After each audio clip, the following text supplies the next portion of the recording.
सातबाराच्या बातमीपत्रात आपलं पुन्हा स्वागत। गगनबावडा तालुक्यातील असळस परिसरामध्ये शिवजयंती उत्साहात आणि विविध उपक्रमांनी साजरी झाली। खोकुर्ले इथं संयुक्त शिवजयंती आयोजित करण्यात आली होती। गगनबावडा तालुक्यातील खोकुर्ले गावात शिवजयंतीनिमित्त विविध कार्यक्रम पार पडले। सायंकाळी शिवमिरवणूक काढण्यात आली। कोदे इथल्या मुलींच्या हरिओम लेझिम पथकानं मिरवणुकीत रंगत आणली। खोकुर्ले गाव भगव्या पताका आणि ध्वजांनी सजलं होतं। संध्याकाळी पोवाड्याचा कार्यक्रम झाला। बहुतांश ठिकाणी गगनबावड्यातून शिवज्योत आणून गावामध्ये मिरवणूक काढण्यात आली। असळस इथं जय शिवराय तरुण मंडळानं शिवजयंती साजरी केली।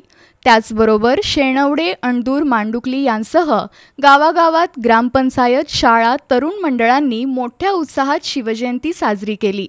खोकुर्ले इथं रक्तदान शिबिर घेण्यात आलं। यावेळी डॉक्टर अमोल फाटक, डॉक्टर रणजित पाटील, डॉक्टर प्रतीक्षा गुरव, डॉक्टर गौरी गवळी यांनी संकलन केलं।